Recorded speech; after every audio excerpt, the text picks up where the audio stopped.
the Hebrews created history as we know it. You don't get away with anything. And so you might think you can bend the fabric of reality and that you can treat people instrumentally and that you can bow to the tyrant and violate your conscience without cost. You will pay the piper. It's going to call you out of that slavery into freedom, even if that pulls you into the desert.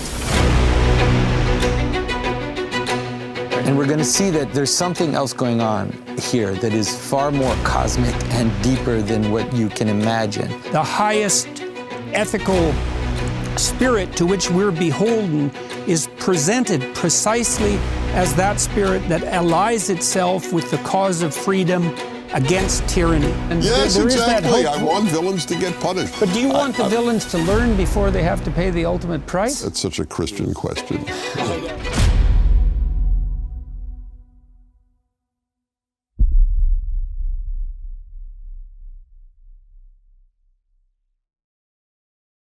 For a long time, on the self-esteem front, there was this idea that positive affirmations for children were the way to self-esteem. All that false praise, that devaluation of the currency of reward, that overgeneralization of insistence upon your child's singular wonderfulness at the expense of other people, it didn't improve self-esteem. What it did was inflate narcissism. And so all this idiot insistence on self-esteem through continual affirmation, you produce this increase in self-centered narcissism and you make kids more isolated and miserable and lonely than they would have otherwise had to be. When I worked with parents, it was constantly, a child would come home and say, somebody kicked me in the playground. And the first question from the parent was not, so what did you do about it or what happened, but, and how did that make you feel? And what it does is it gives power to feelings above actions. And so you get a child who, then the child stops and thinks, well, how did I feel about it? And it's usually, sad or angry or happy. This sort of very limited range of feeling words. If we bring that back every time to the child's feelings, then the child is growing up thinking, my feelings are the most important thing.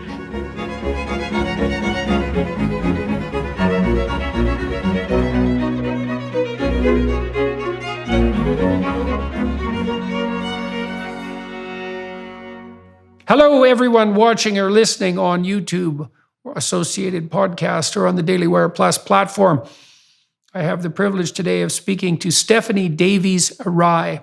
She is a decorated author and the founder, as well as the director of Transgender Trend, a UK-based organization that has been perpetually under fire by leftist activists simply for advocating for evidence-based healthcare when it comes to gender dysphoric children. She's also the author of Communicating with Kids, book published in 2015, based on her background training teachers and providing parental support.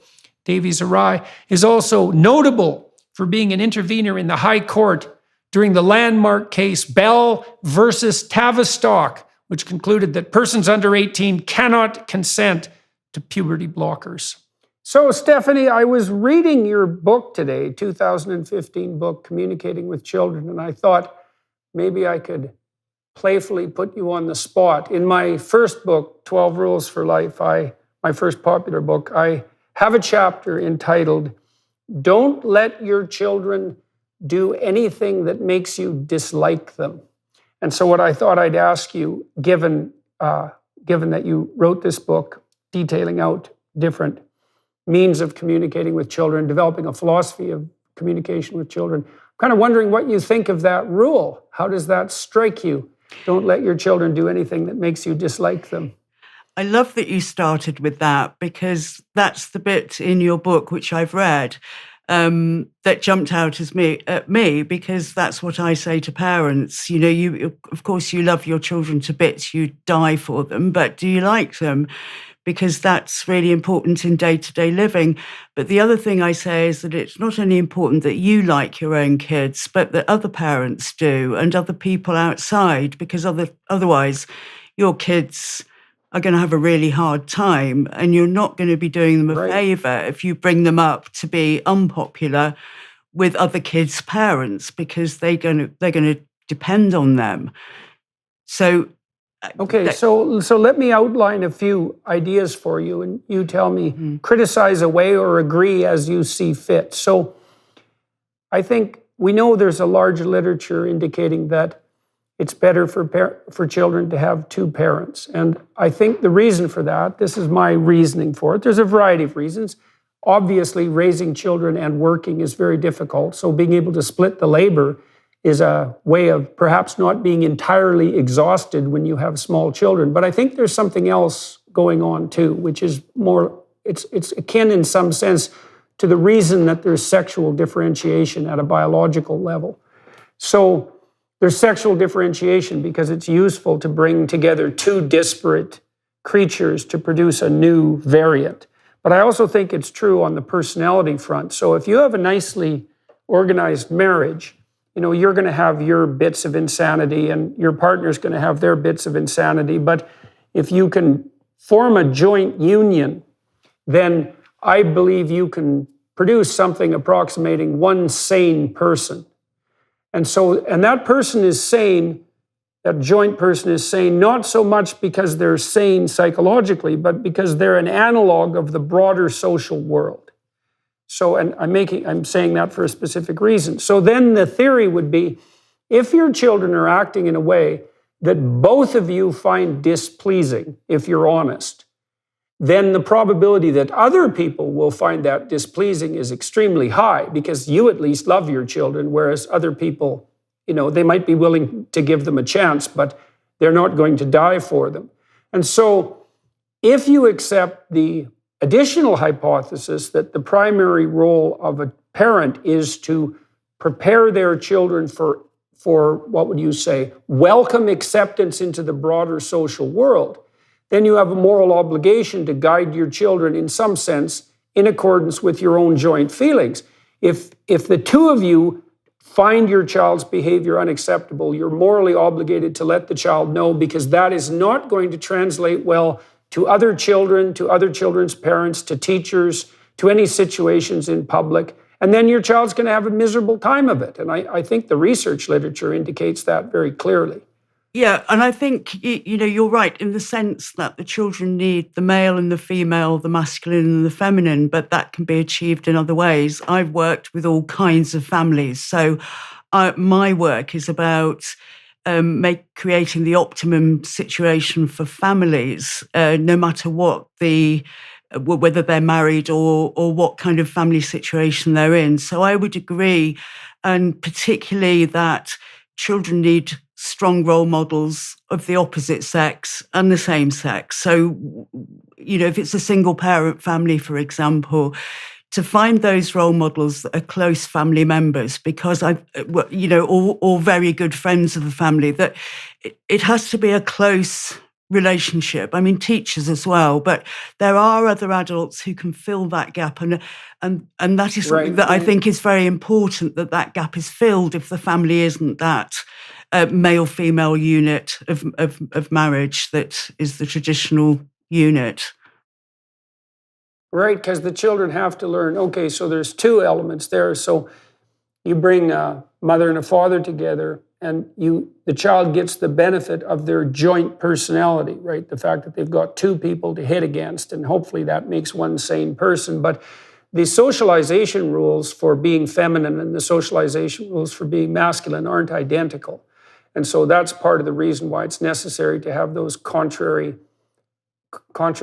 role models at hand. And at hand does mean something like making a relationship with, because the other thing we know about children is, though they can establish multiple deep relationships with people, so they can actually stand multiple caregivers, but they don't really like a lot of change in their caregivers. They don't like relationships once they're established to be decimated, let's say. Well, neither do adults, but it's even more the case for children.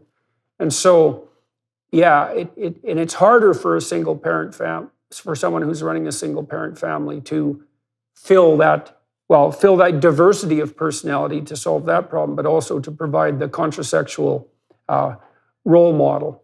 So, I agree. I mean, I think that consistency is really important for children, and it's fractured in so many ways now in society because of people move around more, people don't tend to stay in those units or those extended family groups in one area.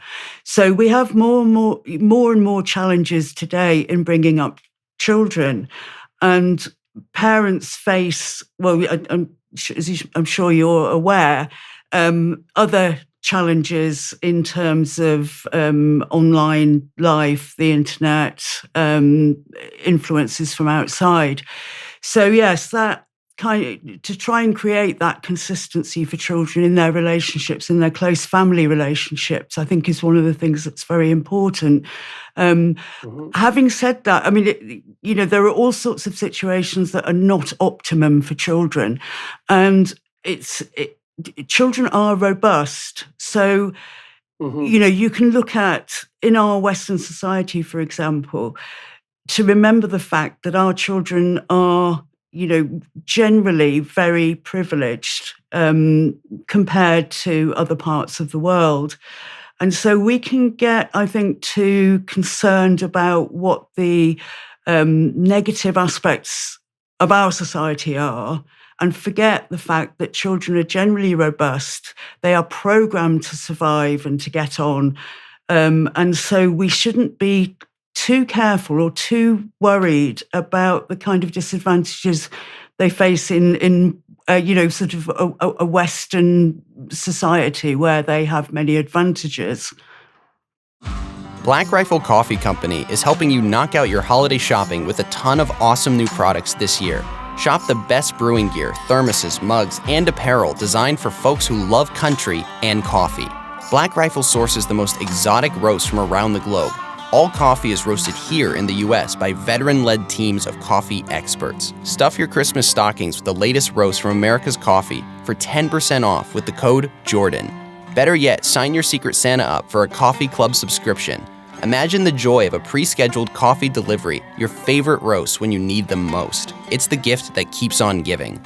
Black Rifle Coffee Company is veteran-founded and operated. They take pride in serving coffee and culture to people who love America. Every purchase you make with Black Rifle helps support veteran and first responder causes. Go to blackriflecoffee.com and use promo code JORDAN for 10% off coffee, coffee gear, apparel, and when you sign up for a new coffee club subscription. That's blackriflecoffee.com with promo code JORDAN for 10% off. Black Rifle Coffee, supporting veterans and America's coffee. Yes, well, you talk about the fact that parents now exist in what you described as a post-Freudian world. And so there was this idea based on I would say, an oversimplified reading of Freud that all psychological problems that adults suffer from are a consequence of trauma, often associated with poor parenting in childhood. And first of all, no, because there's lots of reasons to have psychological distress as an adult that have nothing to do with your parents. I mean, as the existential psychotherapists pointed out very clearly in the 50s, just the catastrophes associated with being alive are sufficient to cause people a substantial amount of depression and anxiety and hopelessness. So it doesn't have to be all bad parenting. And secondly, the extremes of terrible parenting that Freud noted aren't really, I wouldn't say they're uncommon, but they're not typical. So Freud was particularly concerned with Oedipal parenting, and that would be, well, I suppose the modern equivalent of that is something like helicopter parenting, is the potential damage done by someone who cares so much for their children that they're completely unable to give them any autonomy whatsoever. But I think it's useful for parents to know that, as you just pointed out, that children are quite robust and they can adapt to a variety of circumstances, and also that what you're trying to do with your children is actually have a relationship with them. And one of the things that characterizes robust human relationships is that they can actually stay intact across a wide variety of emotional scenarios. You know, sometimes people in my clients used to wonder, for example, if they should ever fight in front of their children. And my response to that always was, it's not whether or not you fight, it's whether or not you reconcile. And so what you want to do is model for your children the fact that there's going to be conflict about very important and difficult issues, some of those interpersonal, but some of them just practical, that conflict is actually going to produce a fair bit of emotion, some of which might be negative and even rather intense, but that those things can be negotiated through and the relationship can come back together. We know, for example, even by studying our close primate relatives, that chimpanzees, that the males, for example, are extremely fractious in their interpersonal interactions, but they're also, the sophisticated ones are also extremely good at reconciling and peacemaking. And so, well, the point of all this is that your children are perfectly capable of adapting to a wide range of emotional events, positive and negative. And what you want to help them understand is that the relationship you have with them and with each other, if you're married, is of the sort that's going to be able to withstand the full range of emotional expression without breaking apart. And so you don't have to worry about them being fragile, and you don't have to worry, in some sense, even about making mistakes with them, as long as you're doing that in the same way you would do that with someone with whom you really want to maintain a long-term relationship. It's a very rare married couple who don't fight, who don't ever fight and don't ever. And one of the things that I think is important, as you say, that children may see you fight, and of course by that I don't mean, hugely aggressive, throwing things or beating a partner up, but the normal kind of arguments and fights and that a couple would get into. If the children observe that, then I think you're right that it's important that they also see the making up. But they also learn that you're not perfect, that conflict exists, and that people resolve it, and that it doesn't destroy you. So I think that is really important. Right. The other thing is about anger and conflict and argument is, as you say, just a normal part of life. So if you try, and this is what I see, the pressure on parents and particularly mothers to be nice all the time, to be kind and nice and never do anything in front of the children. And you create a kind of false sort of family. And some of the families I know that I think have the most healthy relationships are ones that shout at each other quite a lot. They're quite volatile in the way that they do so, but they're very honest. And they make up, and they're very, very close and loving families. So you can't, and then there are other families that or the parents try desperately hard to always present a loving and kind and nice front, and everything's false. Yeah, well, and issue is everything's under the surface then, and that I think is very, very confusing and anxiety-provoking in children when you can feel the undercurrents, as children can, but nobody's saying anything out loud. Right. Well, that's part of that extended Oedipal complex in some sense, is that the issue is, it's perfectly reasonable for people to work towards having peace in their household. But peace is actually extremely difficult to establish and maintain, because peace means that both of you agree, and also peace means that there's nothing unbelievably complicated facing you at the moment about which you have no idea, and you have no idea how to approach it. If you have a sick child, for example, and you're trying to sort through how to discipline a child like that, let's say, or what medical pathway to walk down, there's no way you can avoid having conflict if you're going to think about it, because it's a very serious issue. And you have to think about it seriously, and that means you have to discuss it. And if you have a different viewpoint, that discussion can get quite heated. But there's no difference between that and thinking that heated discussion. And unless you sort through, say, the complexities on the disciplinary and the medical treatment front, you actually don't have peace, right? You just have a problem. Now, what happens in the families that insist upon presenting this, you might say, gingerbread house world of false peace to their children is that they're pretending constantly that every problem is solved and peace actually reigns, but they're telling the children, often through nonverbal behavior, that any conflict whatsoever is so disruptive and so intolerable that we have to pretend all the time that no conflict whatsoever exists. And so all that does is turn children into creatures that are terrified of their own negative emotions. So they feel that if peace is so necessary and psyche is so fragile that no emotion whatsoever is allowed on the negative side, then any problem must be of terrifying proportions and only something to avoid.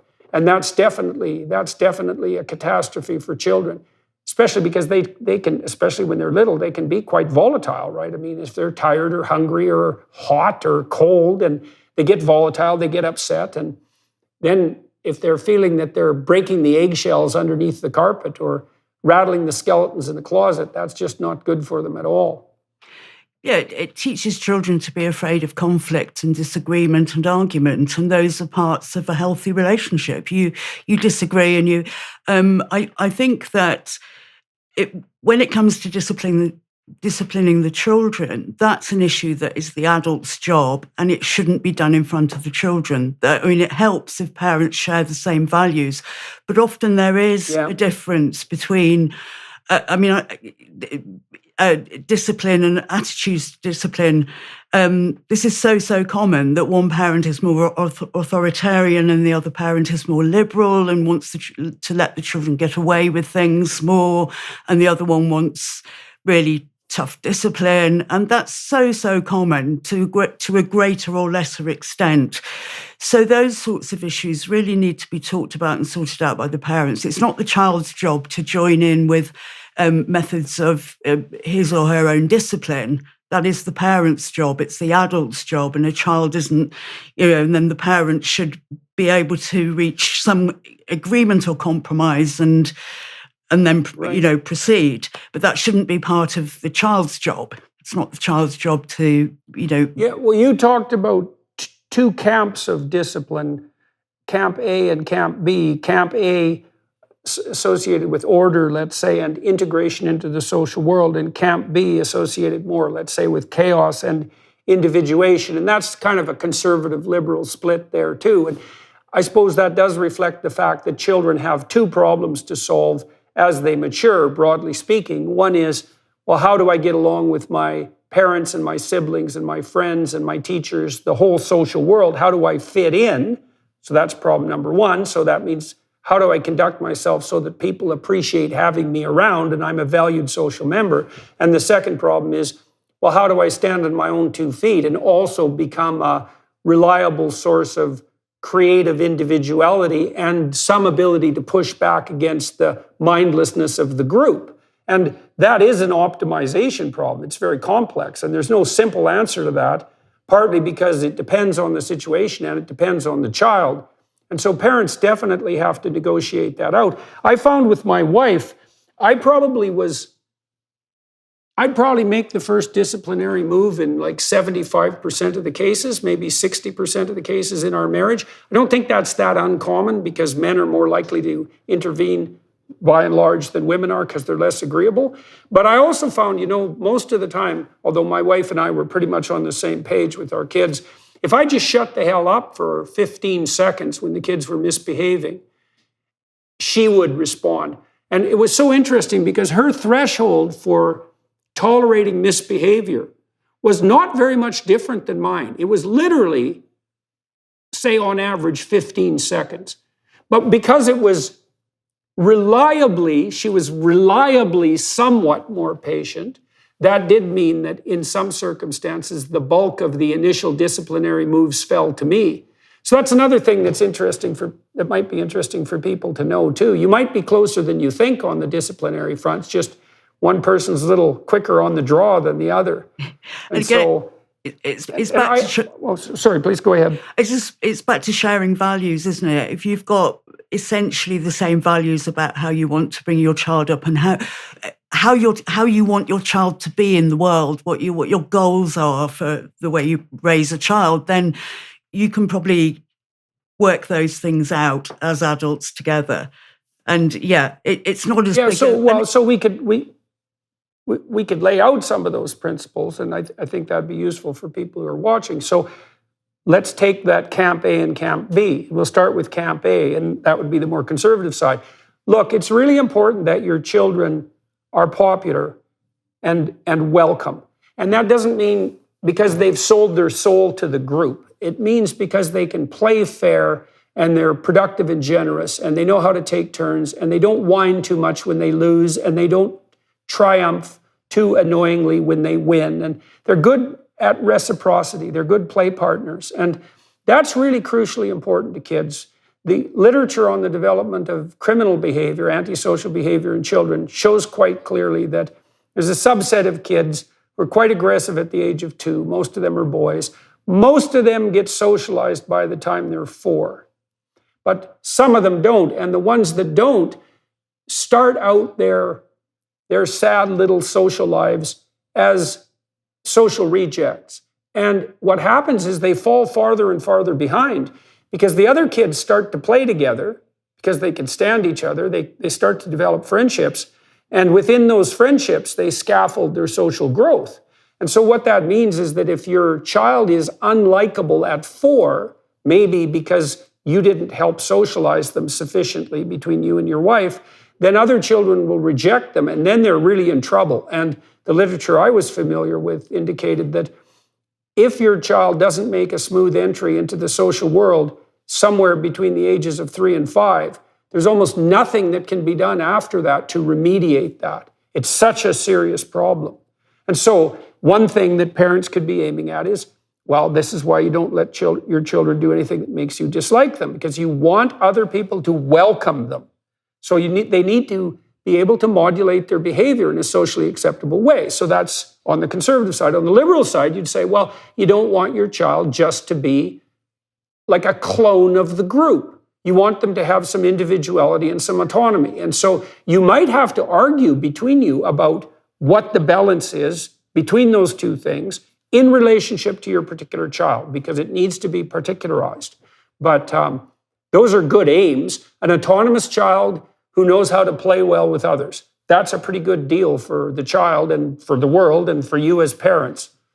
Yeah, and this is why when I research parent books, parenting advice books, and I think the parenting advice industry doesn't get enough scrutiny. Actually, I'm not a big fan of parenting books, but they tended to be either the kind of quite authoritarian or the quite liberal. And, and in my book, I point out that actually there are good things about both. There are necessary things about both. There's individuation and integration. And, both of those things have. And so you take the bits from each model and you put them together because both of those are important. And some of those, some of the advice in the more authoritarian books is good. Some of it I don't think is good at all. And the same with the other way. It's important that children are individuals. It's important that we listen to children more than we used to. But what I've seen is it's the liberal parenting side that has come into ascendancy over the last 2 decades. And that runs right across the social spectrum of parents. You get working class parents, middle class parents are very liberal, and I think there's and I think most of the books are on that side, and that creates a huge imbalance in sort of hoping that your child will become a fully rounded human being who feels good about themselves, but also fits into society, but doesn't become a sheep or a cog in the wheel, as you say. So I think we have this huge imbalance for children that doesn't make them happy.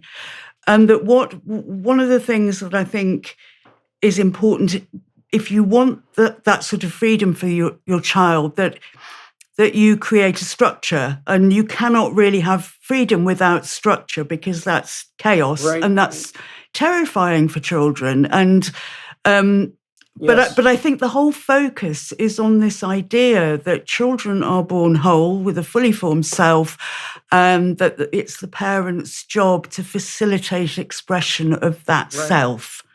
And I think this. Okay, so let's dig into that a little bit. So you were concerned in these statements about the tilt towards a more liberal parenting. So the first thing I might comment about that is that being extremely liberal can also be a perfectly valid excuse for neglect, because it actually takes real detailed attention to your children's behavior to help them walk the appropriate social path. And if you're not attending, you let them get away with everything, you can justify that by saying, well, what I'm doing is trying to individuate my child. I don't want to put any social restrictions on them because that's all hemming in their natural, preformed, perfect creativity. And then you give yourself an easy out. And that's not helpful, partly. And that's partly also being driven by this idiot insistence that self-esteem is only internal and it's only psychological. And that's an unbelievably pathological model of self-esteem. And I would thank the social psychologists for that, mostly. Because a huge amount of what your child would experience, let's say, as self-esteem, which is actually, by the way, technically control of negative emotion, isn't a consequence of the individuated nature of their psyche. It's a consequence of the fact that other people can stand having them around without being mean and rejecting all the time. So if you have a child who knows how to play by the age of 3, let's say, and can share and isn't too whiny and isn't too triumphant and can reciprocate, then you can send them off to daycare, or you can send them off to pre-kindergarten, and they'll make friends. And then when they go to school, they have friends, and the teachers like them. And so they aren't suffering from the kind of negative emotion that people would confuse with low self-esteem. But it's not particularly because they're individuated or well-integrated intrapsychically. It's because their behavior is well-regulated socially, and so they integrate well into the community, and so other people don't exclude and torture them. And so we really do have a warped and Rousseauian view of the way that children develop, right? Is they're perfect in and of themselves, except insofar as parents in society impose pathological restrictions on them. And it's, as you said, you pointed out another thing, which is, don't be confusing freedom and chaos. Like, if you give your children carte blanche, all that means is that they're impulsive and anxious. It does not mean they're free. An optimally free child is actually playing a structured game. Now, we know games are fun, but we also know games run by principles. They run by rules. The rules aren't exactly there to constrain and hem in, like you'd think if you were Rousseauian. The rules are actually preconditioned for a very complex sort of freedom. And the basic rules of social interaction, like reciprocity and not whining too much when you lose and not being too triumphant when you win, those are the basic rules of social interaction. And they actually facilitate freedom rather than being antithetical to it. Men, is it time to stop mindless scrolling? Time to finally gain that higher quality of life you know you're missing out on? If this sounds familiar, then on January 9th, join thousands of men all over the world to embark on a 90-day journey together in search of a better life. It's called Exodus 90, and it was built to help men enjoy the freedom of becoming who they were truly made to be. Exodus 90 guides you in removing the attachments that are holding you back from a better life. And it actually works.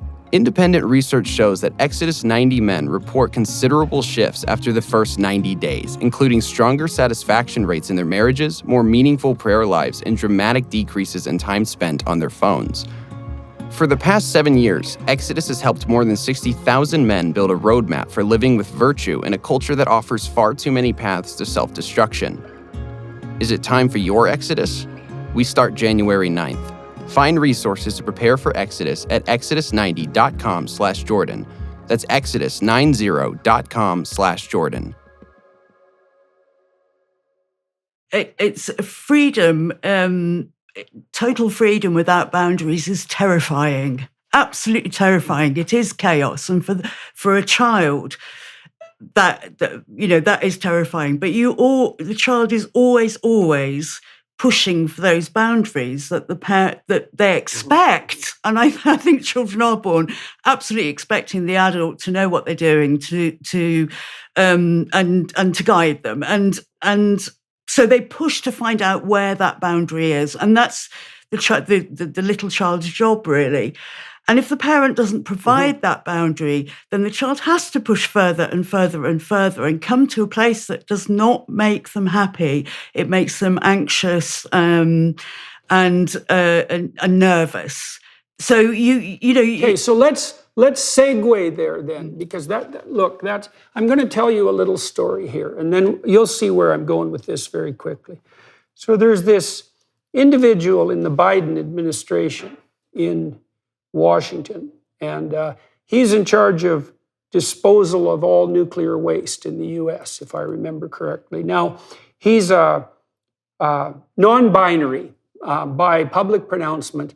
He's bald, often has a mustache, wears pretty flashy dresses, and has posted a fair bit of his sexual behavior publicly. So you can find pictures of him, for example, splayed out on a slab, bondaged up in rope, all prepared for whatever activity he's prone to engage in. There are pictures of him with men kneeling by his side with dog masks on. Like, he's quite a bit of fun. And so you might say, if you were skeptical, that he's pushing the boundaries. And he keeps pushing them and pushing them. And so far, he hasn't found any boundaries, because not only has he not been stopped in his public display of his impulsive hedonism, let's say, but he's been highly rewarded, because not only was he granted a very plum government position, which he may or may not have been competent enough to occupy, but he also got a tremendous amount of publicity for it. And then you might think, well, that's good enough, he didn't need to encounter any boundaries. He was just pursuing his individuated creativity. But then it turned out a month and a half ago that he stole a suitcase from an airport in Minnesota. And it happened to be a suitcase full of women's clothing. And then he happened to lie about it to the police and said that it was an accident. And he got called out on the carpet pretty hard for that socially, but he didn't get fired, because apparently that wasn't pushing the envelope far enough. And so then, you know what? That wasn't good enough for him. He had to go to bloody California and steal another suitcase and get caught. And this time, he got fired.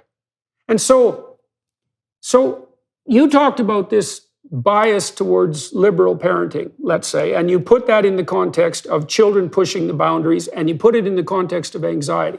So let's think of it this way. Children and adults can be overwhelmed by the complexity of the world, and they want a structure, like a game, to hold back that complexity. That's why you need routines in your household. That's why you need predictability in terms of your caretakers. That's why you need rules of the game. It's so that things don't get out of hand. Now, let's say that you adopt an extremely liberal parenting orientation, and your children start to push the boundaries. Well, you're not going to stop them, and so that means they're going to push the boundaries harder and harder, and that's going to make them more and more anxious, because there's not enough structure. And then let's say they hit teenagehood and puberty, and maybe you're unfortunate, you have a girl who hits puberty a little early, and she's a little immature, and she's a little sensitive to negative emotion, and maybe not quite as popular as she might be, and she's quite confused and anxious, and she starts pushing the boundaries pretty damn hard on the gender identity front. And then you've got real trouble, especially if she's also being exposed to a passel of idiot teachers who are doing everything they possibly can to capitalize on her confusion. And so it seems to me that what we are seeing on the gender dysphoria front, which is a form of social contagion and a psychogenic epidemic, is an extension of boundary pushing behavior. It's so a girl can come up to her parent when she's 12 and do a bunch of things at the same time. She can say, well, I think maybe I'm a boy.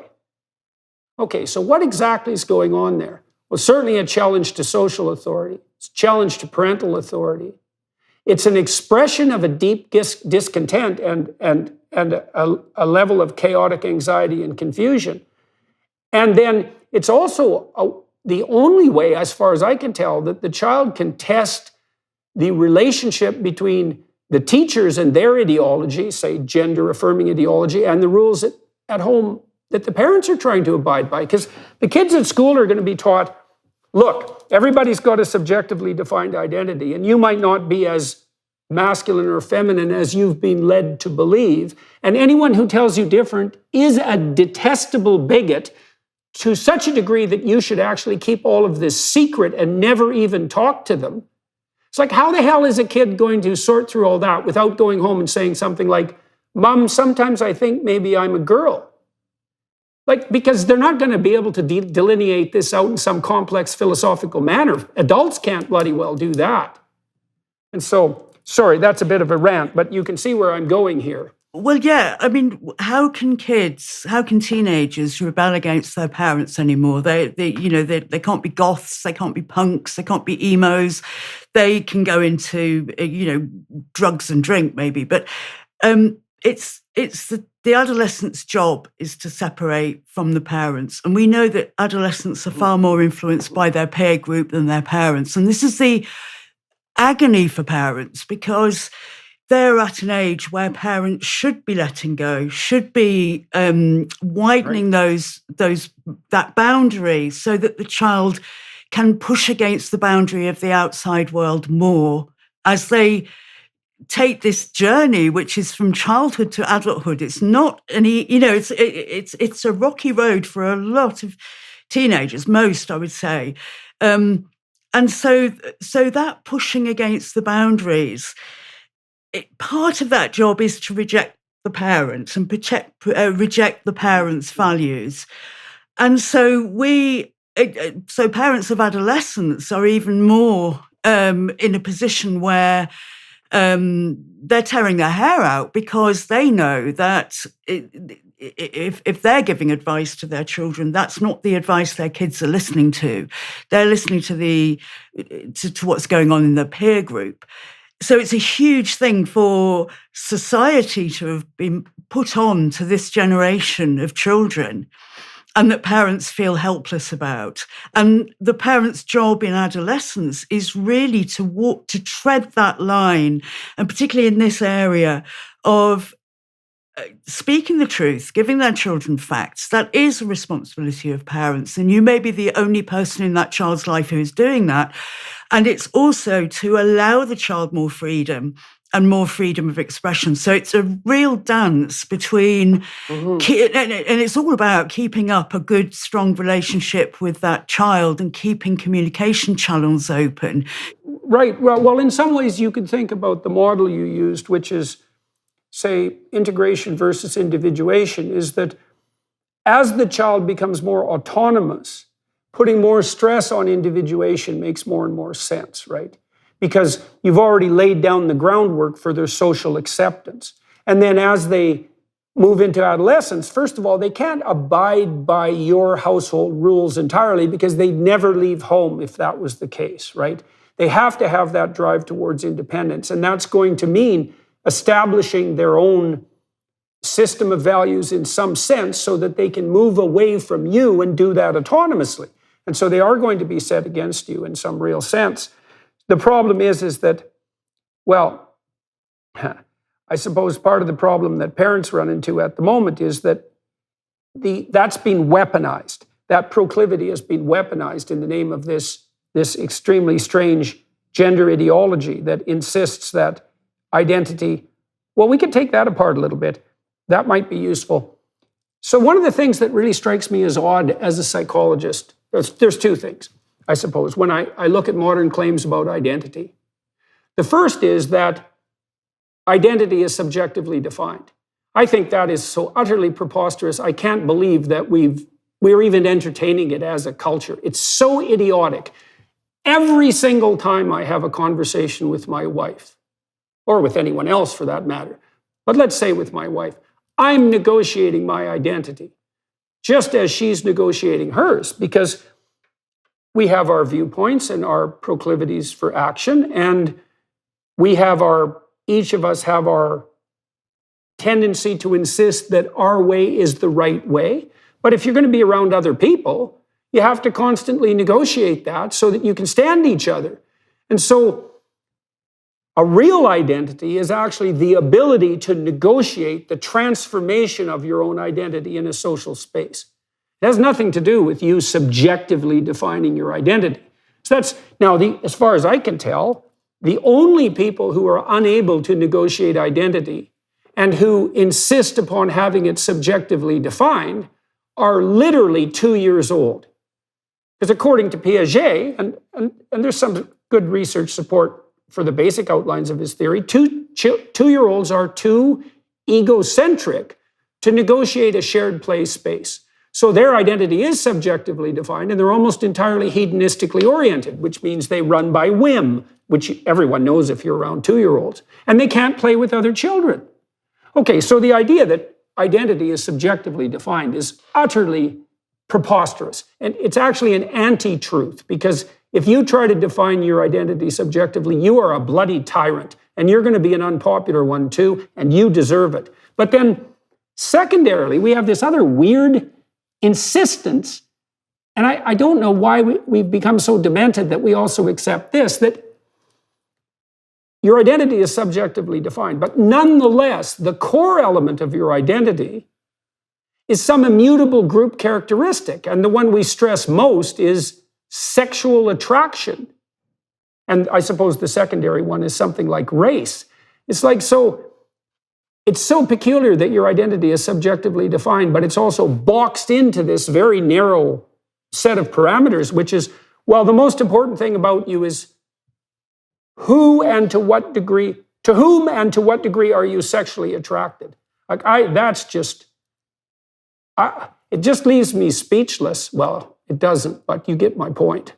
So I think what we're seeing is this idea of subjective identity taken to its absolute extreme. Because you're right, you know, up to 2 years old, it amazes me how so many parenting books are based on building your child's self-esteem. Well, sorry, your child is born, your child is only self-esteem, nothing else. You know, for their survival, they have to be. So it's not the adult's job to build the child's self-esteem as if that's something we can put on them. It's part of your child's interaction with life, with the environment, in relationships that build self-esteem. So it might be achievement. It might be, something that you can do, something that you achieve, and then you feel good about yourself. It's not your parents always telling you you're amazing, you're brilliant, and praising them. And so, and also that idea of identity, it's the idea of the self, this thing that you're supposed to be born with. And I don't know what my self is yet, and I'm 63. You know, I'm going to, I don't know, because it changes. It changes according to circumstances. I don't know if I'd be a great person to be on a lifeboat with, for example. You know, and would I be the one that stood up and saved people, helped save others? Would I be so scared? I don't know.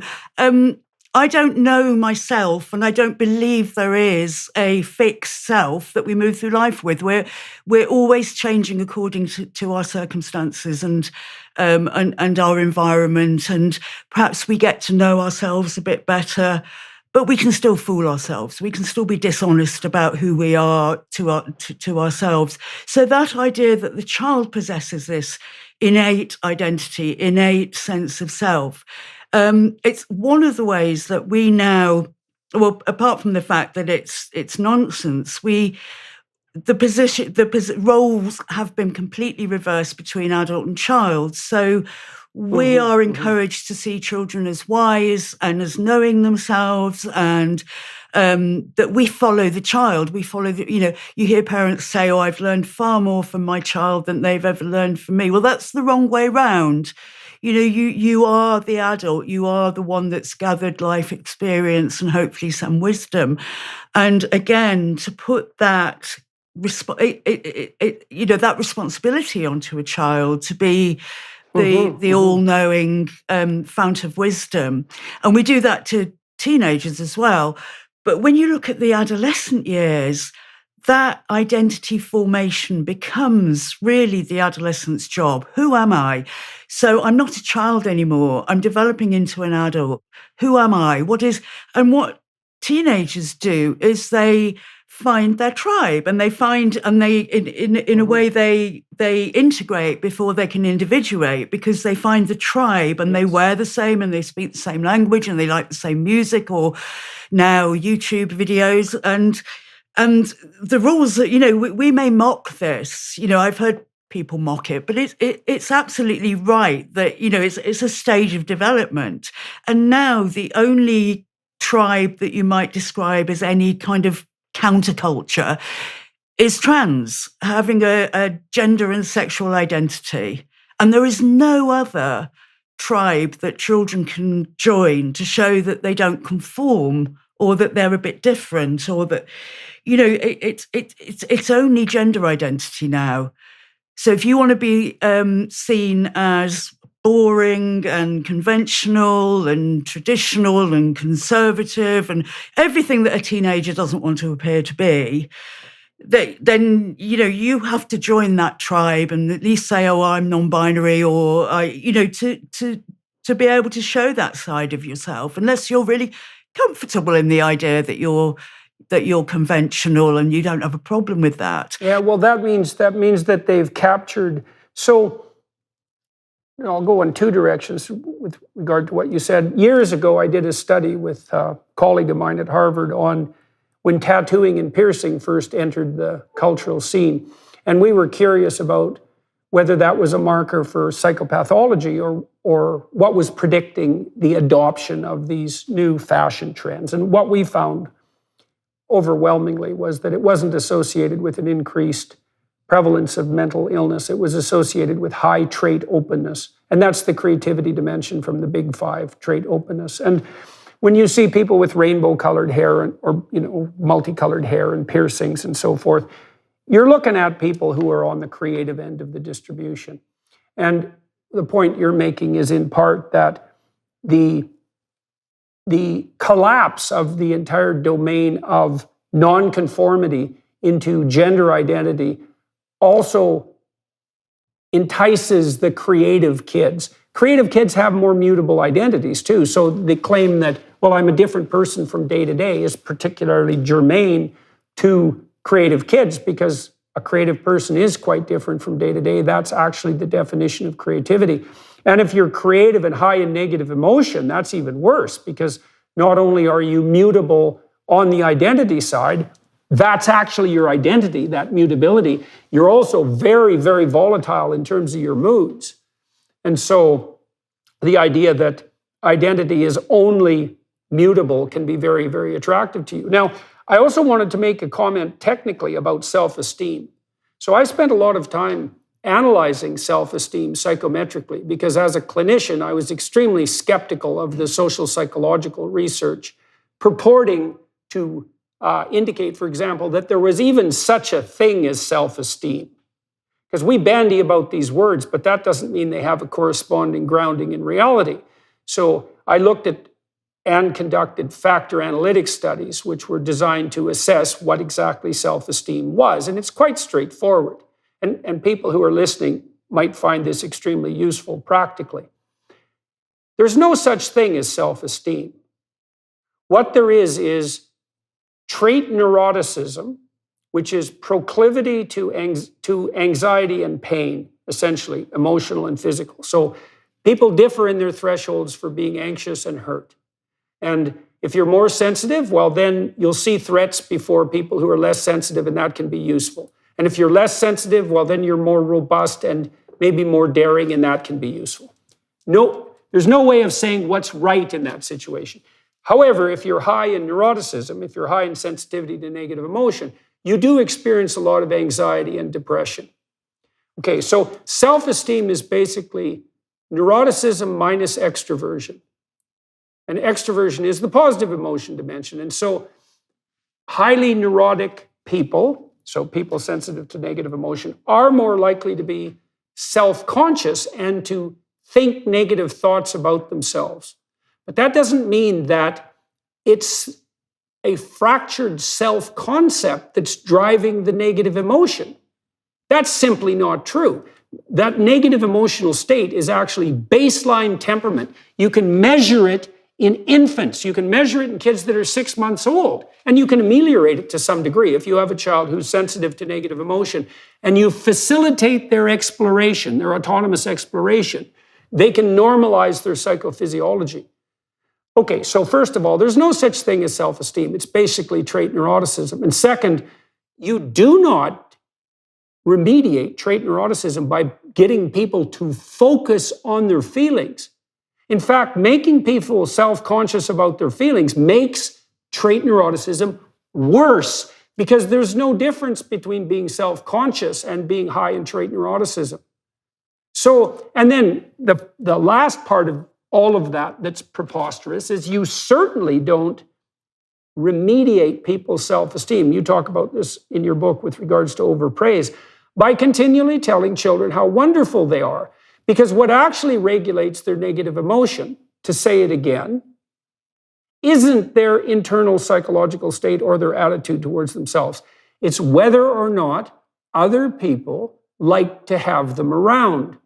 So if you have a child who's very popular, surrounded by friends, who's got a couple of best friends, whose teachers respond positively to them, who other parents respond to well, who can regulate their behavior when they're out in public in a grocery store or a restaurant so that adults are kind and smile to them, the probability that they're going to experience excess negative emotion is tremendously ameliorated. And so that's another strike on the conservative side, like a hit on the conservative side of the parenting spectrum. It's like you help make your children socially acceptable and you will increase their self-esteem. You don't do that by giving them participation awards at school and falsely inflating their ego.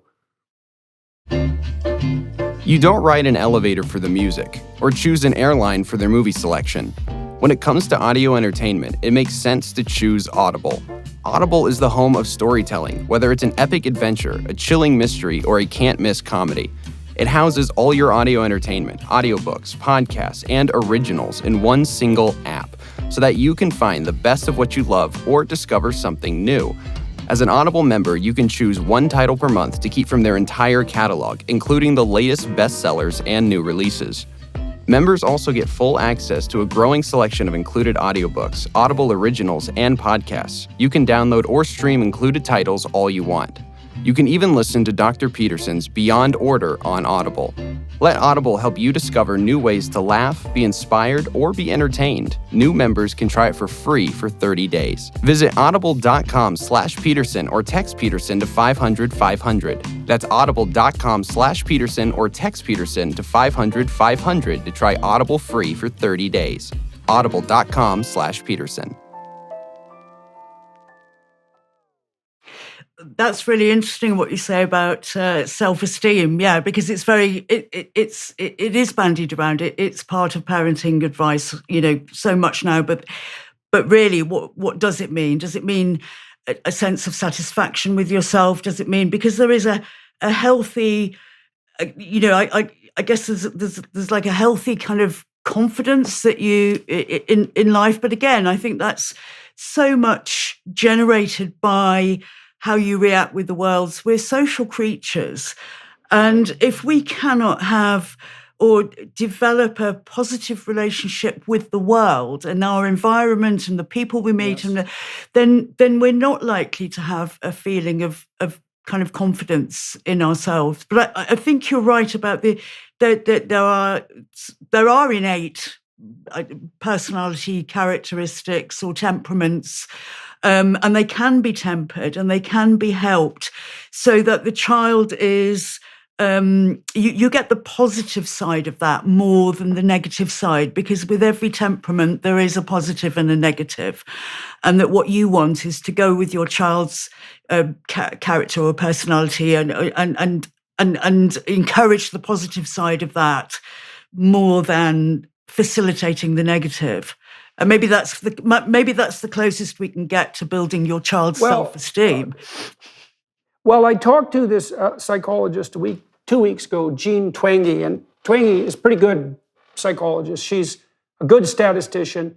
She's good at psychological measurement, which is really important when you're dealing with the sorts of things we're talking about. And for a long time, on the self-esteem front, there was this idea that positive affirmations for children were the way to self-esteem. But that was dependent on the theory that your level of negative emotion was dependent on your attitude towards yourself, something like that. It was only a psychological variable. But what Twenge found was that all that false praise, that devaluation of the currency of reward, that overgeneralization of insistence upon your child's singular wonderfulness at the expense of other people, it didn't improve self-esteem. What it did was inflate narcissism. So then you got the best of both worlds. You got kids that were just as miserable on the negative emotion front, just as confused and anxious, but they're also narcissistic. And so that actually produced a bit of a spiral because, you know, it's a little bit more difficult to make friends if you're high in negative emotion because you're a bit more volatile, you're a bit more sensitive. You're also a little more timid in your social interactions. So you already got a couple of things working against you. Now, if you add a nice healthy dose of narcissism to that, then you're going to produce a child who's unbelievably unpopular and dislikable because there's almost no one more dislikable than a neurotic narcissist. That's a tough combination too, because you get that hypersensitivity along with grandiosity. You might be able to tolerate one of those, but man, the combination of that's pretty damn unbearable. And so all this idiot insistence on self-esteem through continual affirmation, you know, that would also be part and parcel of the elimination of competition in schools, right? Because you don't want anybody to lose because God only knows what that might do to their self-concept and their self-esteem. You produce this increase in self-centered narcissism and you make kids more isolated and miserable and lonely than they would have otherwise had to be. It's a real perfect storm. A lot of that can be laid at the feet of social psychologists, by the way. So doing very, very badly thought through and analyzed research in clinical domains. The whole self-esteem, bloody, monstrous movement, that's one of the catastrophes that's emerged out of the research fields. I also think parents have been encouraged to be therapists to their children, to be counsellors. And what you mentioned earlier about feelings, when I worked with parents, it was constantly, you know, a child would come home and say, somebody kicked me in the playground. And the first question from the parent was not, so what did you do about it or what happened? But, and how did that make you feel? And that, right. And how did that make you feel? And how did you feel about that? And what it does is it gives power to feelings above actions. And so you get a child who, then the child stops and thinks, well, how did I feel about it? And it's usually, you know, sad or angry or happy, you know, this sort of very limited range of feeling words. And so then the child's thinking, that's the important thing. And it's always back to the child looking internally rather than looking outside and saying, so this was what the situation was. And then maybe if the child was being bullied, or maybe if the child had a part in it, we listen to that, we can, perhaps help the child manage it better next time. Or maybe the child doesn't have a problem with it at all. It's just sharing some information with us. But if we bring that back every time to the child's feelings, then the child is growing up thinking, my feelings are the most important thing. Okay, so let's look at that. So first of all, we might ask, what the hell do we mean by feeling? And what we mean is something like immediate emotional response. Okay, and then we say, well, feelings are paramount. We're also simultaneously saying immediate emotional response is paramount. Okay, so let's just think about that for a minute. So let's say my wife says something that makes me angry. All right, so why aren't I just right? It's like you just said something that made me angry. Now I'm angry. My feelings are paramount. I'm angry. I feel like hurting you, let's say, because I'm so angry. Why am I not right in doing that? And why are we insisting to children that their instantaneous emotional impulse is the appropriate marker for reality? Because the alternatives would be, well, who cares what you felt about it? What did you do about it? Or on the bullying front, let's say, what are you going to do about it? Independent of your feelings, whether you're angry or upset or looking for a fight or challenged, whatever. I want to know how you're going to cope with this situation actively so it doesn't occur again. And then by walking through that, let's say if you're talking to a teenager, you're also privileging thinking over feeling. And so then you might say, well, what is thinking? And the answer is, thinking and acting are what mature people replace feeling with. So the only time we need to feel something, especially on the negative emotion side, is really when things don't go the way we want them to go. So you feel, forget about positive emotion for a minute, you feel in consequence of inadequate adaptation. That's like a rule. And so to privilege feeling means you're privileging inadequate adaptation. And you're also saying, well, your first impulsive whim, which is driven by these basic biological mechanisms that are very id-like in the Freudian sense, they're not sophisticated at all. By making them paramount, you raise them to the point of the highest virtue. The highest virtue is what you feel. And then it's even worse than that, Stephanie, because this is so awful. It really is. If you do careful linguistic analysis of communicative content, one of the things, and emotions, let's say, communicative content and emotion, one of the things you find reliably is all self-conscious thoughts load on neuroticism. So there is literally no difference between thinking about how you feel and being miserable. They are exactly the same thing. So what you're doing with, it's so interesting, it's so sad, right? But you can kind of understand this if you think about self-consciousness. So imagine you're on stage and you're delivering a talk, and all of a sudden you get self-conscious. Well, you think self-consciousness is a good thing. It's like, no, it's not. You sweat, you blush, you stutter, you forget what you're doing, you collapse into yourself, you get self-centered, you don't pay attention to the audience, you're no longer able to communicate, and it can be a real catastrophe. Like, people can get so self-conscious on stage that they develop a phobia of public speaking. And that's all pathology of self-consciousness. And so now what we do with our children at every bloody turn, and they do this in school all the time, well, how are you feeling? How are you feeling? How are you feeling? How are you feeling? And the other implication there, and you talk a lot about nonverbal behavior in your book and how we communicate with children. We're also telling our children all the time that if you feel bad, anxiety, let's say, or some emotional pain, that's so awful that that's all sensible and caring adults should ever care about. And so what kind of message is that for children? It's like, oh my God, you were upset at school. What a cataclysm that is. We should probably restructure the entire social apparatus so that never even happens once.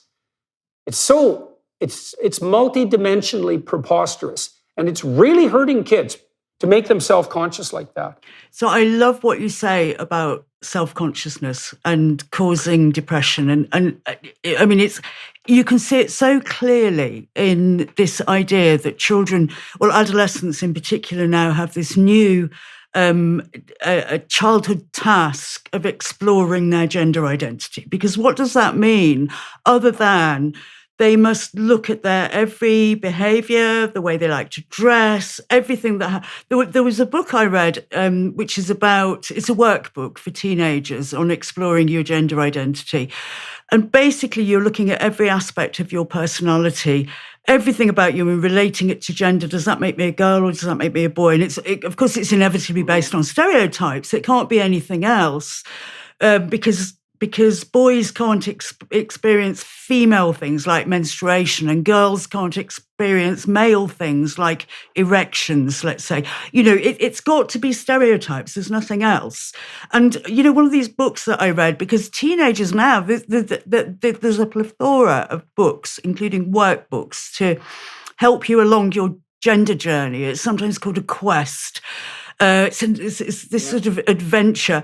And it was talking about bends in a river, that each time you get to a bend in the river, you stop and you think about your gender identity. Well, gender identity is a meaningless concept anyway. It's not, scientifically supported that we have this thing.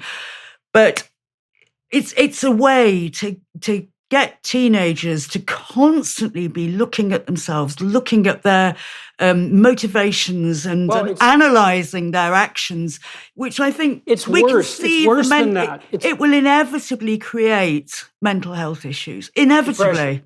Yeah, well, look. Here's what it's analogous to. Okay, so imagine that there are twists and turns in the bends of the river of your marriage. And there are constant micro challenges and disputes that emerge in the course of the marriage. Okay, here's the new rule, okay? Every time you encounter any doubt whatsoever in your life, question the integrity of your marriage. Right, okay, so here's what happens to a depressed person. So let's say you have a little bit of a dispute with your husband, and it produces a little negative emotion. And you think, oh my God, I caused some trouble. That's the first thought. I caused some trouble. Here's the next thought. I've caused a lot of trouble in the past. Next thought. I caused a lot of trouble in the present, and I'm likely to continue to cause a lot of trouble in the future. Okay? A person who causes a lot of trouble in the past, present, and future, they're really not a very good person. They're not really fit for a marriage. They're probably not fit to live. I should commit suicide. Okay, so that's how a depressive person thinks. Now, think about how that works. So you go from a micro challenge, you have a little scrap with your wife, and then you take yourself apart right down to the foundation. And the foundation in that case would be, do you even have the right to exist? And so a depressive person has no defense against that cascade of doubt. Okay, so now imagine this is what we're doing to children. We know that children establish the ability to distinguish between male and female extremely early. They can do that as infants. They can likely do it as newborns. So that ability to distinguish between male and female is fundamental. The reason it's fundamental, obviously, is because if you can't distinguish between male and female, you're not going to reproduce.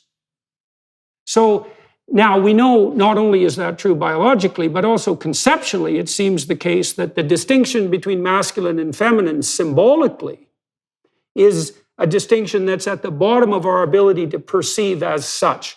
We tend to make gendered categories in the world almost automatically. So there might be no more fundamental perceptual category than sexual differentiation. It might be more fundamental than up or down, or dark or light. It's at least in the same domain. So this is now what we're doing to teenagers when they're confused. We're saying, every time you manifest even a shred of doubt about anything, the first thing you should do is question the most fundamental element of your being, and you should do that continually. And then it's even worse than that, even though that's really bad, because we're dooming them to something like anxious depression by doing that. It's even worse than that, because, well, let's say, I've been reading about this, I think it's Demi-Boy identity. And sort of, well, mostly you're a boy, but sometimes you feel that you're a girl. It's something like that, or maybe I have it backwards. I don't really give a damn, to tell you the truth. But here's the problem with that. It's like, let's say you have a non-standard gender identity. Okay, what the hell are other people supposed to do about that? Like, what are the rules here, right? Because if you're a woman, I kind of know how to treat you. I'm going to do it in a stereotyped way to begin with, because I don't know who the hell you are, so I'm going to use, low-resolution approximations, and those are going to be stereotypes. They're no different than categories. And then when I get to know you, I'll particularize it. But if I don't know whether you're male or female, what the hell should I do with you? You don't know, because you don't know what the rules are. And so the simplest thing for me to do is just not do anything with you. The simplest thing for me to do is go find someone else who's a hell of a lot less trouble and who's willing to abide by the social norms enough so that they don't present a mass of indeterminate confusion on immediate confrontation. And then, the riposte from the transgender side is, well, if you were a little more tolerant, you'd know how to give me what I want. It's like, I don't have a bloody clue how to give you what you want. I have no idea. I don't know how to give me what I want. I can barely manage it with my wife. I certainly have no idea what to give a bald man with a mustache in a red dress. I have no idea what to do with you, and neither do you. No one knows the rules. So we tell kids, question your identity, specify your non-binary orientation, but then what? Like, what's the life path associated with that? How are you going to conduct yourself as an adult, as someone who's non-binary? Are you going to get married? How are people going to treat you at work? What are you going to do with your kids? How are you going to dress? You don't know the answer to any of those, and neither does anyone else. Those aren't identities. They're not identities. They're masses of ideological confusion, and that's all. An identity tells you and other people how to perceive and how to conduct yourself. And man and woman, boy, girl, male, female are stable categories. They're reality. And to teach children any different to that is to lie to children and to lie to teenagers. And it's the most distressing thing for me to observe this going on, that it's done in the name of kindness, it's done in the name of compassion, It's seen as the only legitimate way to help these kids, and it's so cruel. I mean, I think you pointed out before, what you're doing is you're affirming, particularly a teenage girl's self-hatred and self-rejection and absolute hatred and disgust about being female. You're affirming that, and you're saying, "Yep, you're right to feel that way." You know, it's reject. Let's kill off that person. And let's replace that defective woman or girl with a boy. And we agree with you. The boy is so much better. This is who you really are. So the lie there is like, being a girl or a boy isn't who you are. It's what you are. It's just fact. You know, who you are is your personality, is your personality traits, what you do, whatever. Being a boy or a girl isn't who you are, but how it's sold to children, and it's sold to children at the earliest ages. I've counted there's about 40 picture books for primary years now, is that it uses the messages that are given to children now. So be who you are, be yourself. And the other, when to a child, who hasn't developed a self yet, and it's it's a lifetime's job in my experience. But then also the other really strong message is, you know who you are, and nobody else has the right to question you. Yep. Now, this is indoctrination from the early years onwards. So age 3, as soon as children start kindergarten, these books exist. So what you're doing is you're taking away from that child, or this generation of children, the stability of reality and the ability to differentiate between fantasy and reality at the most fundamental level of who they are. And the way, in this sense, that we're now the children and they're the adults is part of this message that parents are given. Your child is born whole with a fully fully formed sense of self. And so, my 4-year-old boy, he knows, or she knows who she is. It's not up to us to question that, our child's wisdom. And the child is dependent on us as parents. Our job, and we don't even see this as a job, it's just automatic. A child will say, "Look, Mummy, there's a dog," and we'll say, "Yes, it's a dog," and we can't, or "That's a dog." "No, darling, actually it's a cat." We will constantly reinforce our growing child's sense of what's real and what's not, and we correct them if they make mistakes. And we don't see that as a job. It's just sort of automatically what we do with kids. But that's what we're doing. But in this case alone, we're saying, no, that's, you are literally a girl. And we're approaching it as adults who are thinking, I am affirming his gender identity. Not to the child, you're not. You're telling that boy he's literally a girl. So for him, he doesn't maybe understand biological sex yet, but for him, he's biologically female. On the child's level of understanding, a trusted adult is telling him he's a girl. So he's a girl. Well, right, and providing a reason for his confusion. Yes, and also... that's the terrible thing. Yeah, also the fact that he has faced disapproval, typically from the parents, from one or other or both parents, and perhaps from a wider circle, for the toy choices he's making and his friendships. Yeah, right. And so as soon as you say to him, he's a girl, and we get these sort of short-term honeymoon kind of results of, always suddenly he's really happy. Well, of course he is, because now all his toy choices are approved of by the adults. And of course, what he wants to do is win the approval of his parents. That's what he needs to do for his survival. So you've got this terrible lie being told to children. And I think exactly the same with teenagers. Yes, they're developmentally later on, but it's exactly the same lie, and it addresses teenagers' specific vulnerabilities of identity formation. We'll be right back in just a moment. First, we wanted to give you a sneak peek at Jordan's new documentary, Logos and Literacy.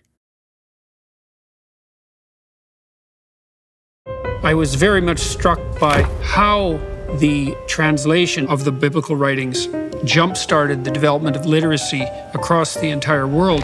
Illiteracy was the norm. The pastor's home was the first school, and every morning it would begin with singing. The Christian faith is a singing religion. Probably 80% of scripture memorization today exists only because of what is sung. This is amazing. Here we have a Gutenberg Bible printed on the press of Johann Gutenberg. Science and religion are opposing forces in the world, but historically that has not been the case. Now the book is available to everyone. From Shakespeare to modern education and medicine and science to civilization itself. It is the most influential book in all of history, and hopefully people can walk away with at least a sense of that. So there's no difference between being self-conscious and being miserable, technically. But here's something else. Self-consciousness among females is much more associated with body dysmorphia. Now, there's a bunch of reasons for that. We don't know all of them, but here's a couple. First of all, at puberty, women start to experience more negative emotion on average than men. And that it's not true of boys and girls, but it does seem to kick in at puberty. And that's likely because you get size dimorphism developing, and so it's reasonable for women to be a little bit more timid about the physical environment than men. But also women are more sexually vulnerable. And also, they have to care for infants, so being threat sensitive makes sense. Okay, and in any case, those are three possible reasons, but it definitely kicks in at puberty. Now, it also is the case that anxiety among women tends to take the form of bodily self-consciousness. And I think the reason for that, likely, this is a speculation, although the mere observation is a fact, it's likely because girls and women are judged more comprehensively on their physical appearance than men. So it makes sense that if they're going to be self-conscious, it's going to be more bodily focused. And then that's particularly rough. Then the third contributing factor is girls hit puberty earlier than boys.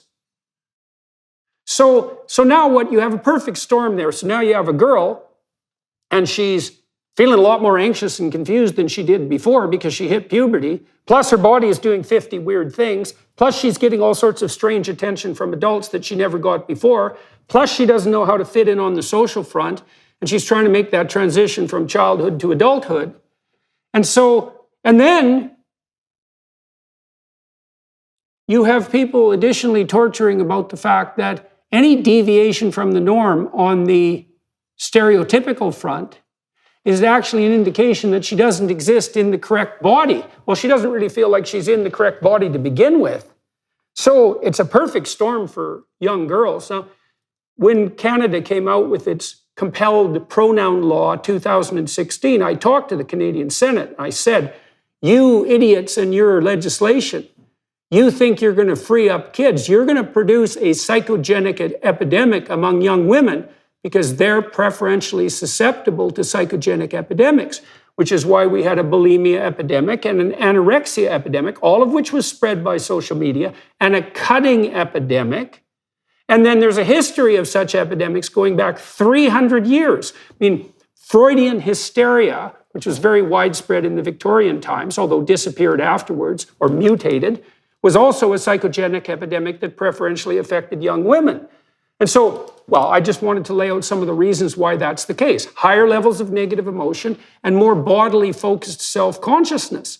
And so then you add to that a kind of unpopularity because maybe a given girl isn't that sophisticated at manifesting, what would you call it, socially acceptable feminine traits.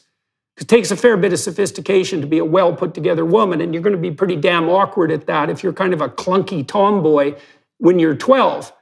And so, well, now you're providing them with, first of all, a unidimensional reason why they're miserable is pretty damn convenient, and no wonder an adolescent wants that. It's like, do I have 50 problems? Or do I have one? Right, and then you also entice them with the additional social status that they're going to receive by now announcing that they're special and having every bloody teacher in the entire world, plus the world at large, focus on that narcissistic grandiosity that goes along with the insistence of a special identity. And the only price you have to pay is like enforced sterilization and surgical mutilation. Fine deal for our teenagers. I think there are another couple of things about teenage girls that we don't pay as much attention to, but the very fact of physical development in teenage girls means your body is sort of ballooning, breasts here, hips here, bottom there. And you lose that sort of gender neutral body that gave you so much freedom in childhood. And so how girls experience puberty is moving from being a free kind of person into being an object, because suddenly her body is public property. And as you say, it's commented on. Everyone has a right to comment on it. She may, she'll get comments in the street. She'll look all around her and become aware of the objectification of women throughout society. Now, I think this is happening to boys much more over the past decade, in a kind of certainly objectification of the male body, and in some cases, kind of sexual objectification of men. And this generation are used to seeing those really exaggerated images of femininity. So the female heroes have huge breasts and tiny waists and big hips. Kim Kardashian. And the male heroes, and you see are ripped with a six-pack, and they're hulks. So you get that in gaming, you get it in, it's sort of programs like Love Island, which I don't know whether you have in Canada. It's all about how you look. So it's happening more for men, and interestingly, boys' experiences of things like anorexia have increased, but not as much as girls. So girls are in a real, the gap is still widening. Well, there's also the emphasis that pressure also comes on women younger. Not only do they hit puberty younger, but also, on average, cross-culturally, women prefer men who are 4 years older. And what that also means is that men prefer women who are 4 years younger. Although most of that's driven by female choice, by the way, but not all of it. But it also means that women come under sexual pressure in some sense earlier than boys do, partly because of earlier onset of puberty, but also because there's a tighter relationship between biological fecundity and youth in women than there is in men. And so that piles on the additional pressure for young women. So there's an overvaluation of female sexuality in some real sense that kicks in around the age of 13. And the advantage to that, I suppose, is all the attractiveness of youth and beauty. But the disadvantage is, well, there's a hell of a lot of competition and judgment that goes along with that particular contest. And certainly that does pile on a 12-year-old girl, with overwhelming force, especially when you also add to that the fact that women are much more vulnerable on the sexual front in some real sense, because they pay a much bigger price for sexual misbehavior, let's say, than men do. given the risk of pregnancy. That's a good definition of what is a woman, by the way. A woman is the human being that bears disproportionate responsibility for reproduction. It's a good biological definition too. And you're stuck with that, right? You encounter that face first when you hit puberty as a woman. And it's the constant, I think, dilemma for women, individual women, and for feminism, how to put those two things together. Because you're right, we have the biological responsibility that men don't have. And along with that, I think the disgust with the female body is pretty much tied into that, because it kind of makes you an animal. And you're reduced to your biology. And so girls at puberty, apart from not being developmentally ready to face all of this, sexual harassment. I mean, it's in schools now. There's an epidemic of sexual harassment in schools. And not that girls should ever be ready to face that, but they're so young, and they can develop breasts at primary school, age 11, and suddenly they are supposed to be a woman when they're still emotionally a child. And how hard that is. But also going back to the absolute female facts of menstruation, how disgusting is that? That's the real issue here of developing sexually as female. You bleed. I mean, it's disgusting. It is horrendous for girls, not all girls, but it's one of the things I think that happens at puberty. At minimum, it's a challenge. It's a challenge, and it can be really embarrassing and humiliating. It can create anxiety and worry. It can create, pain and feelings of real discomfort and all the associated physical effects that go with it, which boys don't experience. So boys will get taller and broader, and it's kind of everything that they were before just sort of gets bigger. But more. Yeah, but more. Yeah, exactly. Whereas with girls, completely changed. It's suddenly, I'm swelling out here and I'm swelling out here and my body's out of control.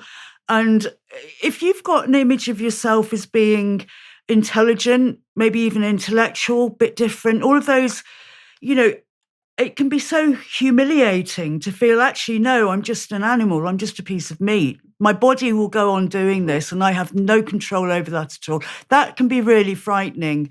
And it can be, so all of this, what is awful now is that we don't look at girls, even though there's this massive, 75% teenage girls being referred to gender clinics, we don't look at them as teenage girls because, of course, that's transphobic.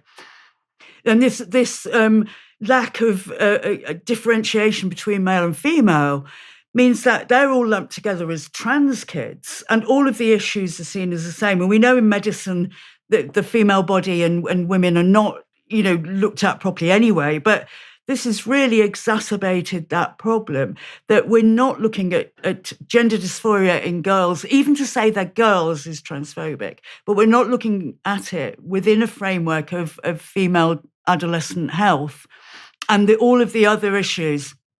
That helps us move into a domain that maybe we can cover just as we bring this to a close.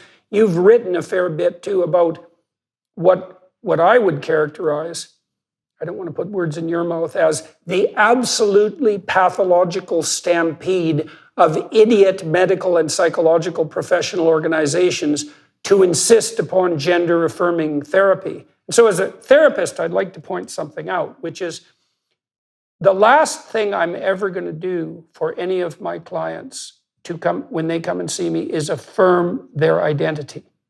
That is not my job. My job is to listen to my client and help them understand their current identity and develop it in the direction that appears most appropriate as a consequence of the course of our discussions. So I presume people come to see me because they're miserable for one reason or another. I don't know why they're miserable. It might be terrible circumstances. It might be something they brought upon themselves. It might be some combination of both. But I certainly don't presume to know. And that's, in some real sense, a disturbance in identity. And then what the therapeutic realm is a place to explore the vagaries of identity. Now, I'm not there to affirm my client's identity, nor to deny it. right? I'm supposed to be there as a neutral, ignorant listener. It's like, you're complicated. I don't know who the hell you are, what's wrong with you. We're going to lay out a space of honest communication and try to develop a differentiated model of your identity and then try to optimize it. Now, then you get this insistence now that the professional colleges have brought in, which is no matter what your client tells you when you first encounter them, you have to agree with that, or you're unprofessional to the point where your license can be not only reasonably suspended, but should be ethically suspended. And I look at that and I think, oh, well, the whole therapeutic and most of the medical establishment is just done. If I have an anorexic girl come in to me and say, I had an anorexic client once, very thin girl, as you might expect. She wasn't very big. And I had her sit by me at one point. And I said, you look at your thighs, and now you look at mine, and you tell me which one's bigger. She said that hers was. And I said, okay, fair enough. So this is what we're going to do. I'm going to put a piece of paper under your thigh, and I'm going to have you trace it. And then I'm going to put it under my thigh, and I'm going to do the same thing. And I want you to watch so you see I'm not playing any tricks. Okay, so we did that. And of course, my thighs were about that much bigger on both sides than hers. And I swear she looked at that piece of paper for 20 minutes. Now, she trusted me by this point, eh? So she knew already that I wasn't playing tricks, but she still couldn't believe her eyes. And I think the reason for that is that I don't think that anorexic women can see their bodies properly. They lose the ability to see the gestalt, and they focus on a detail. And then they can't distinguish between what's fatty and what's bone, let's say. Literally, they can't see it. And so, but I wouldn't, if an anorexic girl came into my office and said, I feel that my thighs are too fat, I wouldn't say, well, if you feel that, you must be right, and it would be inappropriate and unethical of me to suggest otherwise. I would say, well, maybe you want to explore that, maybe you don't. I don't know if you have any doubts about it. I don't know if this concern is causing you trouble. I don't know if other people are reacting badly to your insistence that you're too fat still. Those are things we could discuss. I can't say, no, however you feel is right. And certainly on the sexual identity front or the gender identity front, exactly the same standards apply. So those are even more fundamental categories than thin or fat. So I just think it's the death of the therapeutic enterprise altogether. So, and unbelievable cowardice and lies on the part of the professional organizations. And it's presented as conversion therapy to do anything other than affirm a child's self-diagnosis and self-prescription of treatment. And again, it ties into what's happening in parenting, whereas I think it's a good thing that we listen to children more now, because children weren't, when I was growing up, children really weren't listened to at all. And that's good. But listening to a child seems to be interpreted as agreeing with the child on everything. Mm-hmm. So, a therapist's job is to listen. There's a lot of listening in counselling or therapy, but it doesn't mean agreeing. And so we give up our knowledge, our perspective, our knowledge of facts in order to placate or appease or in somehow in a misguided way thinking that we're building the self-esteem of the other person. But we don't, that's never helpful. Certainly, long-term, that's not a helpful thing to do. We could also point out, and should, that all therapy is conversion therapy. Right? The whole bloody point of the therapeutic process is transformation. Now, you could say, well, you shouldn't convert the client into a clone of the therapist's presuppositions, and that's definitely true. What you want to do, when I saw my clients, the first thing I would try to find out is, okay, why are you suffering? How and why are you suffering? And that's really complicated. That could take hundreds of hours to figure out, because maybe it's a psychological quirk, or maybe it's a catastrophe of situation, and God only knows how to differentiate those. So you have to listen a bunch. So the first is, well, how are you suffering and why? And then the next is, well, if you had your way and you could envision things being better, Well, what would better mean for you? And how would you envision that practically? And so that's on the client, right? You don't want to interfere with that because, like, you can offer your opinion, you can say how you've seen other people solve that problem, but you don't want to muck about with that too much because each person has to come up with a somewhat particularized solution to that problem. I don't know what your life would be like if you optimized it for you, in your particular situation. So we have to talk about that a lot. And then the third thing we do is talk about strategy, Now we kind of know what the problem is. We have some sense of what might hypothetically be a solution. We could delineate out potential strategies for achieving it. But all that's predicated on discussion. And none of that has anything to do with affirmation, except, I guess what you affirm as a therapist is you affirm the utility of honest communication, and you affirm the idea that through honest communication and inquiry, positive conversion is possible, right? Conversion towards some more ideal state of being. Very difficult thing to manage.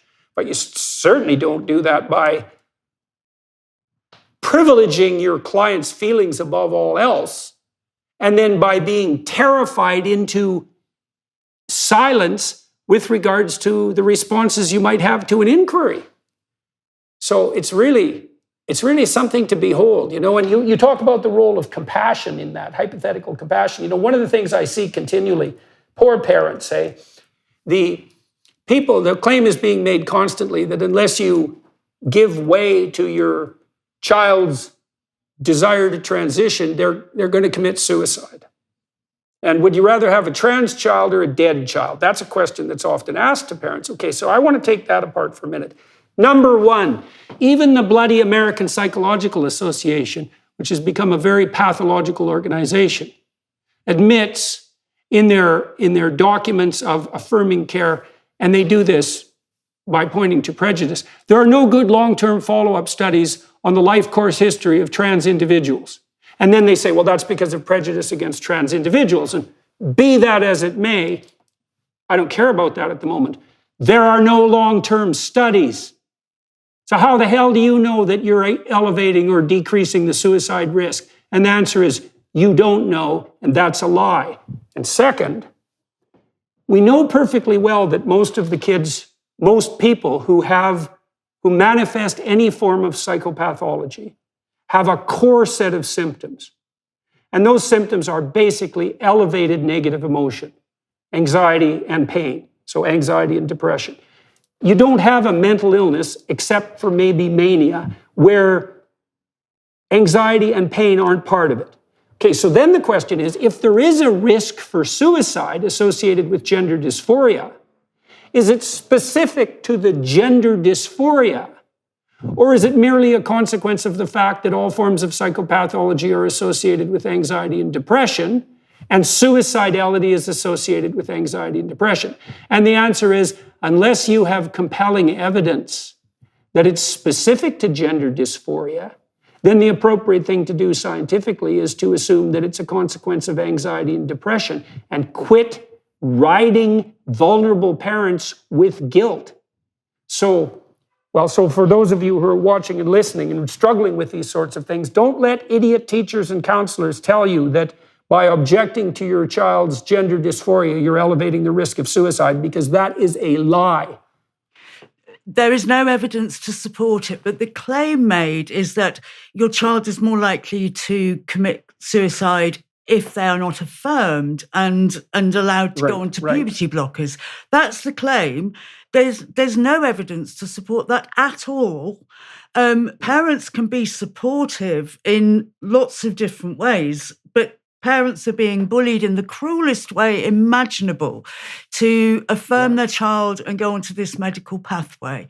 So this, and the kind of the thing is now that not only parents, but all young people know that part of the persona, part of the rules of the tribe of being transgender are having suicidal ideation. That's part of what makes you true trans. So it's the most irresponsible. I cannot understand why the Samaritans hasn't spoken out about it, why, government ministers have not spoken out about it. We know about the contagious possibilities of suicide. We know the dangers of saying suicide is down to one factor. We know that, and yet we let this carry on in this area. And this is where, this is these are the kind people. Yeah, well, this is, okay, so let's close up with this. So I've been thinking recently that our conceptualizations of narcissism are too one-sided. I think we concentrate on grandiose narcissism, sort of more masculine form of narcissism, more than we concentrate on the more feminine form of narcissism. And I think the feminine narcissism is something like narcissism of compassion. And that's associated with this idea, the Freudian idea of the Oedipal mother who, what would you say, fosters a sense of hyperdependence, the helicopter parent. Now, males can do that too, but it's more likely to occur on the female side because females are more agreeable and they are more compassionate. So the reason that I think part of the reason that no one is speaking out against that, well, you are, and I have, and there's a few people who are, but the reason that you get slaughtered so badly if you do is because the narcissists of compassion come after you and they say, well, it isn't like you care for children, you're just mean. We care for them so much that we'll listen to them no matter what we say. And then the underground message there isn't, we're doing best for children. The underground message is, look how much we care. Don't we deserve to have our social status elevated merely on that grounds? And maybe right to the highest possible point. We're so compassionate that we're Mother Mary herself, right? It's nothing but the mother of God's voice talking here. And so anybody who is antithetical to that broad scale and all-encompassing compassion is instantly, deemed an agent of Satan for all intents and purposes. But it's so absolute. Like, I saw this woman. So she was a Disney executive, and she was testifying, if I remember correctly, when Florida was clamping down on Disney. And she said, she was the head of their domestic programming, something like that. She said, well, I have a trans child and a pansexual child, and one's 5 and one's 7. And I thought, okay, let's just think about that statistically for like 1/10 of a second. The probability that you have a trans child is 1 in 3,000 before the gender dysphoria epidemic hit. 1 in 3,000. Okay, what's the chance that you have a pansexual child? Now, I have no idea what the hell pansexual means, but I know that whatever it is, it's rarer than transsexual. So at minimum, you have a 1 in 3,000 chance that you have a pansexual child. So what's the probability that you have a pansexual and a transsexual child? And the answer is 1 in 9 million. So here's the question. Are you a pathological narcissist of compassion? Well, what are the odds? 899,999. No, it's 8,999,999 to 1. That's the appropriate statistical analysis for that claim. So no, I don't think you have a trans child and a pansexual child. I think you are a devouring narcissist, and you are willing to sacrifice your own children to your narcissistic pretension to elevate yourself in the social hierarchy with no work merely by claiming that you're that loving. That's you. God, it's so awful. It's almost indescribable. And I think that's partly that there is enormous pressures on mothers to be kind and nice and to be ever nurturing, ever compassionate, ever kind. And the other, that is the archetypal mother, the nurturer, the protector. But the other side of that is pushing away, rejecting. You can say it's the shadow side, but as Jung said, if you don't integrate the shadow side, it'll come up and bite you. And actually, if you look at other mammals, they bite their young if they're trying to get hold of the teat and drink milk with, and the mother's annoyed and irritated and pushes them away or even bites them. And we have to integrate that because it's and make allowances for that in ourselves, that part of our job is nurturing and holding close, but it's also pushing away or allowing the child to move away. And sometimes that needs a little push. And that is fine. Right, the psychoanalyst said very wisely, I think this was Freud, but it might have been Jung, he said, the good mother necessarily fails. Right, so what you have, and this is very hard on women, and I understand this, I really do. I watched my wife go through it. My wife is actually quite a disagreeable woman, so she had less trouble with this than a more compassionate woman would have had. This is not a criticism of my wife, by the way. So when a child's an infant, so 0 to 6 months, you should be 100% compassionate because the child is immobile and completely helpless. And the rule there is whatever you feel is 100% correct. But then as the child starts to become mobile, maybe that kicks in, essentially around 9 months, the mother has to do this terribly difficult thing of starting to separate herself from the developing infant. And there's a real sacrifice in that. And there really is I would say the integration of the shadow side in that. Now, the proper way to handle that, the mature way to handle that is to think something like this, if you're female, to think, look, I did my time, I sacrificed myself for this infant, that was entirely appropriate. But I should have a life of my own. I should pursue my own things, I should pursue my relationship with my husband, I should pursue my activities in the broader world, I should facilitate my child's independence, and I should model for that child independence. And that means that the appropriate thing to do now is to move away from that extraordinarily bonded mother-infant scenario to something that's more detached and focused on autonomy and competence rather than all compassionate love. And that's, the Freudians and the Jungians were very, very good at delineating out the shadow side of the devouring mother. The best book on that, I think, is The Great Mother by Erich Neumann, which is an absolutely terrific book. Details out the symbolic representations of the devouring mother. And the devouring mother, interestingly, isn't the woman who pushes the baby away, or the infant away, let's say, and says, go out and play. The devouring mother is the one that holds the child far too tightly in her loving embrace and will never let go. So, right, that's the shadow side of that hyper-compassion, and we're seeing that. That we might be seeing that partly. I've never said this, I don't think, but it's only been 50 years since women have really been a force in the political world. And we could assume that there's going to be a feminine psychopathology that goes along with that, just like there's a masculine psychopathology on the male political side. And, the male psychopathology might be narcissistic aggression, something like that. But the female psychopathology could easily be devouring compassion, easily. And I do think we're seeing that play out in our culture now.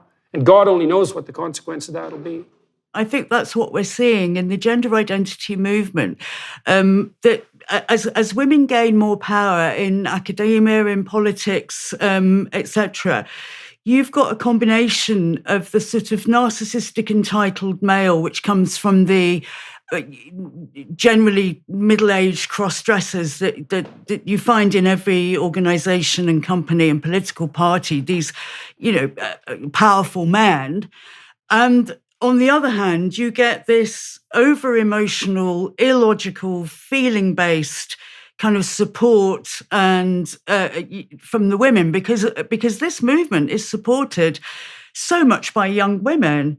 And so you get the worst of the feminine, or the negative side of the feminine, and the negative side of the masculine coming together. Because I think conspiring, the marriage of the two. I kind of naively thought, wouldn't it be great if the world was run by equally men and women, because that would balance the yin and the yang. And I don't believe that a world run by women would be more superior than a world run by men, but together. But what if the negative side of men and the negative side of women come together? And I think that's what we're seeing. And on that note... On that happy note, okay, so for everyone watching and listening, I'm going to talk to Stephanie for another half an hour on the Daily Wire Plus platform. We're going to talk a little bit about how her interest in parenting and then her interest in the broader social, what would you call, ramifications of attitudes towards parenting, how all of that developed. And I do that generally with my guests, something more biographical. Hello, everyone. I would encourage you to continue listening to my conversation with my guest on dailywireplus.com.